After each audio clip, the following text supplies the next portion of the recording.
Well, it seems our bunch of losers from Guardians of the Galaxy Volume 1 have finally scored a huge win with Guardians of the Galaxy Volume 3. This is how you do the final installment of a trilogy right, people. Star Wars had it right the first time, Indiana Jones had it right the first time, and this film has it right. It's got everything. It's got comedy, family drama, pathos. It's got a tear-jerk moment where a whole bunch of bad guys are getting slaughtered by a good guy. And it just works. The plot is simple. Rocket Raccoon is, shall we say, incapacitated, and in order to help him, the Guardians have to find Rocket's, I don't want to say creator, but the one who made him more than just a simple raccoon. And if you hear any meowing in the background, that's my cat. One of them, at least. She's very vocal. Anyway, basically the film revolves around trying to save Rocket before it's too late. And the story kind of jumps all over the place with flashbacks and new locations in rapid succession, but it doesn't feel relentless. It feels steady. It's a long journey, but it's worth the trip. The cast is still spot on. Chris Pratt, Zoe Saldana, Karen Gillan, Dave Bautista, Vin Diesel, and the guy who voiced Rocket, all awesome. And some semi-new faces. One of the former Ravagers, who is kind of like a side character who inherited some gear from Star-Lord's adopted dad's side of the family. And his shtick is getting the gear to work right.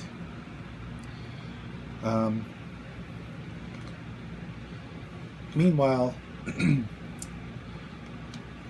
the side characters are extremely numerous in this one. The population of the Guardians' base of operation. We get to visit Counter-Earth. Many of you will probably remember Counter-Earth from the Spider-Man Unlimited cartoon. And it's actually pretty cool. And on one hand, pretty disturbing.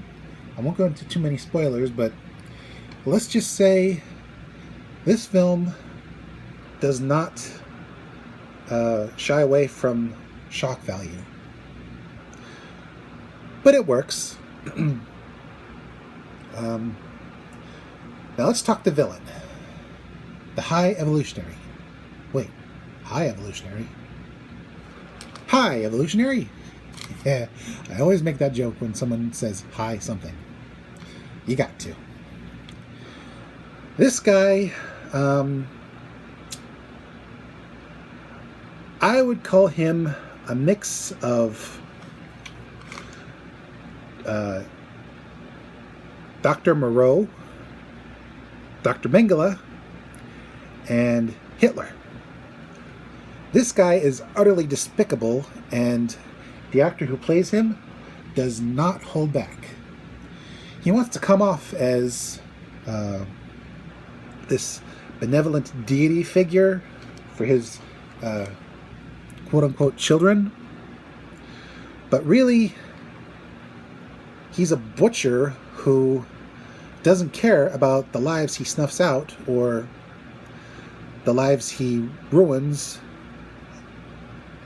and the twisted things forced to exist by his command. This guy was awesome as a villain. He's just there to be hated. And let's just say when he faces his defeat, it's quite fitting.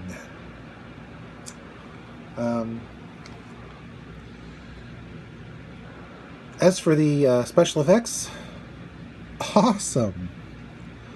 The practical work, the CGI and green screen, the practical sets, the CGI environments, they all look perfect.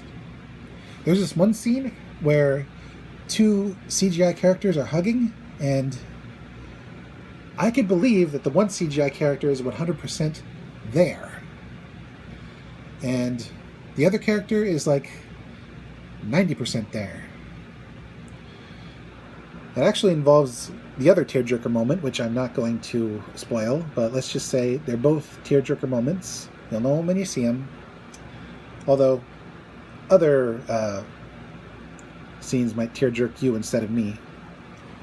I just picked out two that definitely jerked my tears. The music is decent. It's classic rock from decades past. And it makes things awkward in the best way. And yeah, that's about it. Guardians of the Galaxy Vol. 3 is the send-off to these losers turned heroes that we deserve.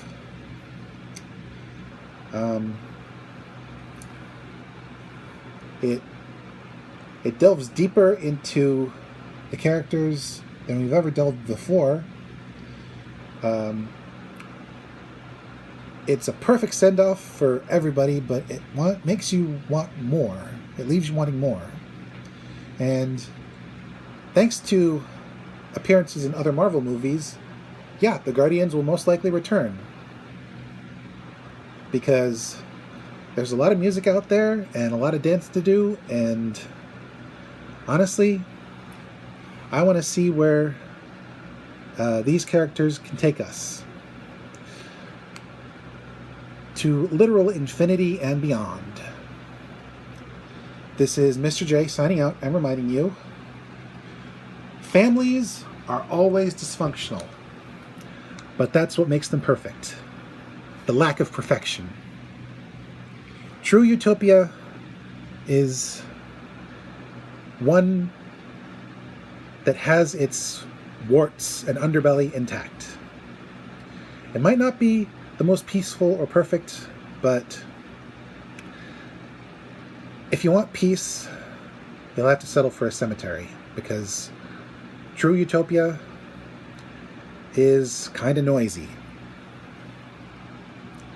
Keep dancing, folks.